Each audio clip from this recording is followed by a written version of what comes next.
Doctor ইউনূসের নেতৃত্বাধীন অন্তর্বর্তীকালীন সরকার জামাত এবং এনসিপি এই দুইটা রাজনৈতিক দলের উপর ভর করে টিকে আছে বলে মন্তব্য করেছেন বিএনপির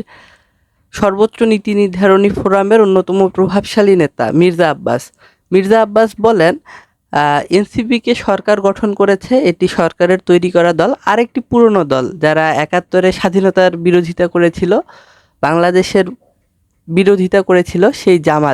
জামাত এবং এনসিপি এই দুইটা দলের উপর ভর করে এই দুইটা দলের সমর্থন নিয়ে ডক্টর ইউনূসের নেতৃত্বাধীন অন্তর্বর্তীকালীন সরকার টিকে আছে এবং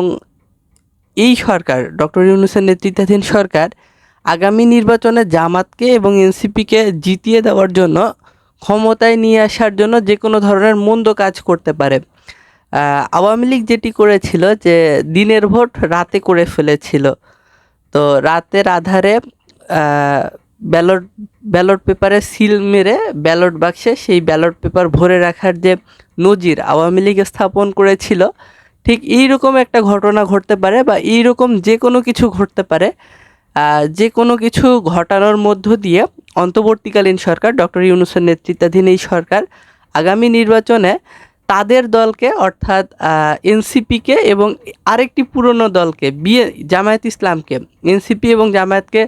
ক্ষমতায় নিয়ে আসার তারা চেষ্টা করছে এবং সরকার এই দুইটা দলের প্রতি অনেক বেশি সহানুভূতিশীল। এরা যে ধরনের কথা বলে, যা দাবি করে সরকার সেগুলোই মেনে নেয় এবং সরকারের সমালোচনা করে এবং এনসিপি এবং জামায়াত এই দুইটা রাজনৈতিক দলের সমালোচনা করে বিএনপির জ্যেষ্ঠ এই নেতা, প্রভাবশালী এই নেতা মির্জা আব্বাস তিনি বলেন যে উলট পালট করে দেমা লুটে পুটে খায়, দেশটাকে এরা লুটে পুটে খাচ্ছে, সব কিছু উলট পালট করে দিয়েছে, মানুষের আয় কমে গেছে, কর্মসংস্থান কমে গেছে, মানুষের উপরে চাপ বাড়ছে,